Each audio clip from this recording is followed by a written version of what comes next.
Diesel petrol के जो दाम है इसको बढ़ा दिए जाते हैं। आसपास के देशों में देखिए तो कितने मोदी के सस्ते टाइम हैं। पे नहीं बढ़ेंगे दाम? बढ़ेंगे नहीं, घटेंगे। कैसे घटेंगे? घटेंगे, घटाएंगे हम। कौन है ये लोग? कहां से आते हैं ये? नमस्कार दोस्तों, ये मनोज तिवारी हैं। काफ़ी अच्छा गायक हैं और भारतीय जनता पार्टी के सांसद हैं। और ये बयान उनका 2014 का है, जब प्रधानमंत्री मोदी जी नहीं बने थे। और उस समय उनका यह बयान आप लोगों ने सुना कि पेट्रोल व डीजल के बढ़ते कीमतों को लेकर क्या कुछ कह रहे थे। वो कह रहे थे कि जब मोदी जी का सरकार आ जाएगा तो डीजल व पेट्रोल के दाम घटेंगे। जबकि पत्रकार महोदय ने उनसे पूछा था कैसे, तो उन्होंने कोई तर्क तो नहीं दिया था, लेकिन बोले थे कि हम घटाएंगे। लेकिन मौजूदा दौर में उनका बयान आप खुद सुन ले। अब सरकार भी करती है तो कहीं न कहीं से तो जुगाड़ करके ही करेगी। तो ये देश महान है, वो समझता है इस समय प्राण बचाना जरूरी है। और जो नरेंद्र मोदी जी ने देश भर किया, सोचिए अभी जब आपसे बात कर रहा हूँ 71 करोड़ लोगों को वैक्सीन लग गया मेरे भैया। सही तो कह रहे हैं श्रीमान मनोज तिवारी साहब। आज के दौर पे जान बचाना सबसे पहला कर्तव्य है और उसी के वजह से प्रधानमंत्री नरेंद्र मोदी काफी ज्यादा परेशान हैं और इसी के वजह से पेट्रोल व डीजल के भी भाव बढ़ रहे हैं। एक वैक्सीन का डोज 550 रुपए का सरकार को पड़ रहा है। तो एक परिवार में अगर सोचिए 5 आदमी होगा तो 3000 रुपया सरकार ने दिया।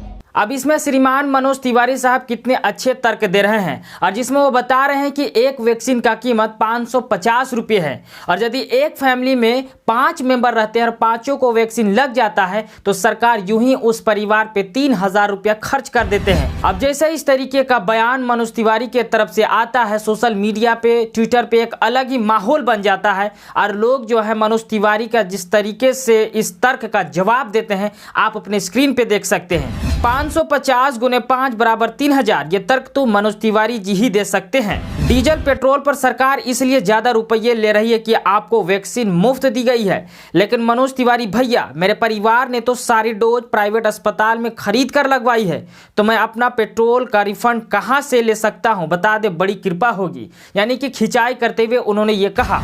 इसके उलट वैक्सीन कंपनी के मालिक ने ऑन रिकॉर्ड कहा था कि एक वैक्सीन की कीमत पानी की बोतल से अधिक नहीं होगी, तो 500 की कैसे हो गई? यह मूर्खतापूर्ण बयान है जो पब्लिक को गुमराह कर रहा है।